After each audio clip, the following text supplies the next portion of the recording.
ಕರ್ತನಲ್ಲಿ ಪ್ರೀತಿಯುಳ್ಳ ಸಹೋದರ ಸಹೋದರಿಯರೇ, ನಿಮ್ಮೆಲ್ಲರನ್ನು ಯೇಸುಕ್ರಿಸ್ತನ ನಾಮದಲ್ಲಿ ಸ್ವಾಗತಿಸುತ್ತೇನೆ. ಈ ದಿನದ ವಾಕ್ಯವು ಕೀರ್ತನೆಗಳು 145ನೇ ಅಧ್ಯಾಯ 19ನೇ ವಚನ. ತನ್ನಲ್ಲಿ ಭಯಭಕ್ತಿ ಉಳ್ಳವರ ಇಷ್ಟವನ್ನು ನೆರವೇರಿಸುತ್ತಾನೆ, ಅವರ ಕೂಗನ್ನು ಕೇಳಿ ರಕ್ಷಿಸುತ್ತಾನೆ ಎಂಬುದಾಗಿ. ಪ್ರಿಯರೇ, ಈ ದಿನದ ವಾಕ್ಯಕ್ಕಾಗಿ ಸ್ತೋತ್ರ ಮಾಡೋಣ. ನಾವು ನಮ್ಮ ತಂದೆಯಾದ ದೇವರಲ್ಲಿ ಯಾವಾಗಲೂ ಭಯಭಕ್ತಿ ಉಳ್ಳವರಾಗಿ ಇರಬೇಕು. ಆಗ ಆತನು ನಮ್ಮ ಇಷ್ಟವನ್ನು ನೆರವೇರಿಸುತ್ತಾನೆ ಮತ್ತು ನಮ್ಮ ಕೂಗನ್ನು ಕೇಳಿ ರಕ್ಷಿಸುತ್ತಾನೆ. ಪ್ರಿಯರೇ, ಲೋಕದಲ್ಲಿ ಇರುವ ನಮ್ಮ ತಂದೆ ತಾಯಿಗೆ ನಾವು ವಿಧೇಯರಾಗಿ ಭಯಭಕ್ತಿ ಉಳ್ಳವರಾಗಿ ಇರುತ್ತೇವೆ. ಆದರೆ ನಮ್ಮ ಪರಲೋಕ ತಂದೆಯಲ್ಲಿ ಭಯಭಕ್ತಿ ಉಳ್ಳವರಾಗಿ ಇರುತ್ತೇವಾ ಎಂದು ನಮ್ಮನ್ನ ನಾವೇ ಪರೀಕ್ಷಿಸೋಣ.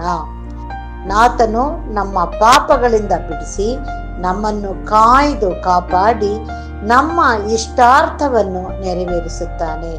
ಆದರೆ ನಾವು ಏನು ಮಾಡಬೇಕು?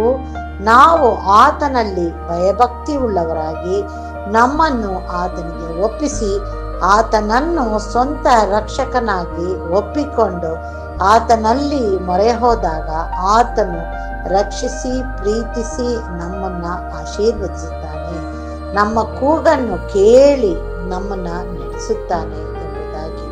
ಪ್ರಿಯರೇ, ಈ ದಿನದ ವಾಕ್ಯಕ್ಕೆ ಸ್ತೋತ್ರ ಮಾಡುತ್ತಾ ನಾವು ಆತನನ್ನು ಪ್ರಾರ್ಥಿಸೋಣ. ನಮ್ಮನ್ನು ಬಹಳವಾಗಿ ಪ್ರೀತಿಸುವಂತ ನಮ್ಮ ತಂದೆಯಾದ ದೇವರೇ, ಈ ದಿನಕ್ಕಾಗಿ ನಿಮಗೆ ಸ್ತೋತ್ರ ಸ್ವಾಮಿ. ಕೊಟ್ಟಂತ ವಾಕ್ಯಕ್ಕಾಗಿ ನಿಮಗೆ ಸ್ತೋತ್ರ ಕರ್ತನೆ. ನಮ್ಮ ಆಯುಷ್ಯ ದಿನವನ್ನು ಒಂದು ದಿನವನ್ನು ಹೆಚ್ಚು ಮಾಡಿ ಕೊಟ್ಟದಕ್ಕಾಗಿ ನಿಮಗೆ ಸ್ತೋತ್ರ ತಂದೆಯೇ. ಹೌದು ಅಪ್ಪ, ಈ ದಿನದಲ್ಲೂ ಕೂಡ ನಾವು ನಿನ್ನಲ್ಲಿ ಭಯಭಕ್ತಿ ಉಳ್ಳವರಾಗಿ ಜೀವಿಸಲಿಕ್ಕೆ ಬೇಕಾಗಿರುವಂಥ ನಿನ್ನ ಪರಲೋಕದ ಜ್ಞಾನವನ್ನು, ನಿನ್ನ ಪರಲೋಕದ ಆಶೀರ್ವಾದಗಳನ್ನು ನೀನು ನಮಗೆ ದಯಪಾಲಿಸು ಎಂಬುದಾಗಿ ನಿನ್ನಲ್ಲಿ ಬೇಡುತ್ತೇವೆ. ಹೌದು ಕರ್ತನೆ, ನಾವು ನಿನ್ನಲ್ಲಿ ವಿಧೇಯರಾಗಿ ಇರಬೇಕು. ಹೌದು, ಹಗಲಿರಳಲ್ಲಿ ನಿನ್ನ ಮೊರೆ ಹೋಗಬೇಕು.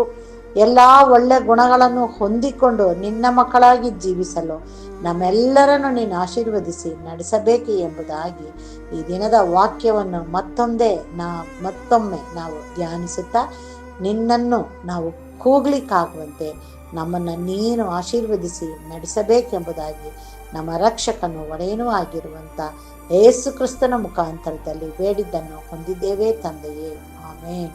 ದೇವರು ಈ ವಾಕ್ಯವನ್ನು ಮತ್ತು ನಮ್ಮೆಲ್ಲರನ್ನು ಆಶೀರ್ವದಿಸಲಿ, ಆಮೇನ್.